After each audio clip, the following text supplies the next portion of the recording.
जब सुने के होई भोजपुरी गाना, बस बजे के चाही गाना।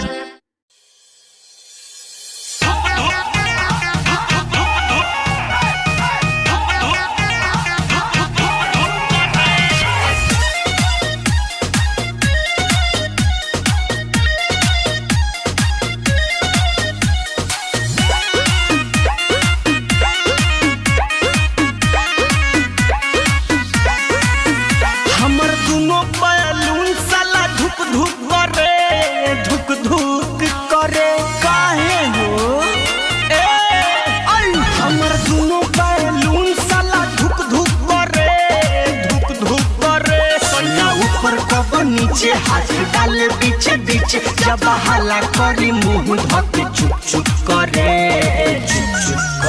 हमर दोनों बैलून साला धुक धुक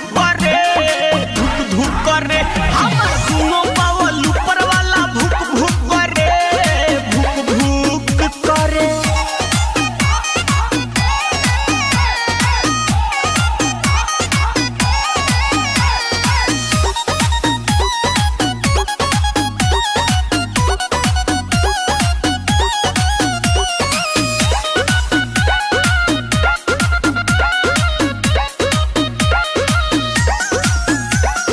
जाने का बलमुआ के भइल बाटे मोती लागता जवनिया के कोई दी छाती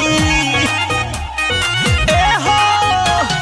जाने का बलमुआ के भइल बाटे मोती लागता जवनिया के कोई दी छाती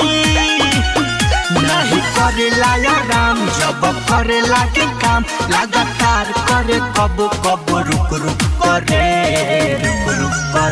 हमर दोनों बैलून साला धुक धुक करे हमर दोनों बावल ऊपर वाला भुक भुक करे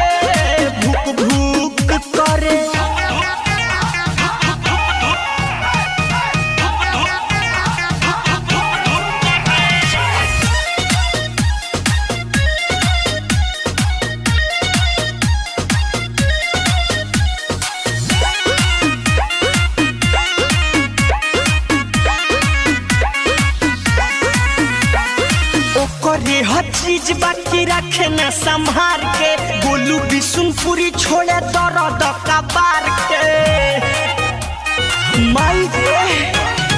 ओ करे हर चीज बाकी रखे न संभार के बोलू बिशुनपुरी छोड़े दर्द कबार के एक पानी कम जोर शक्ति सोना करे जो लोड सह नहीं पाई दे ठुक करे हमर दोनों बैलून साला धुक धुक करे हमर दोनों बावल ऊपर वाला भुक भुक करे अर्थिंग में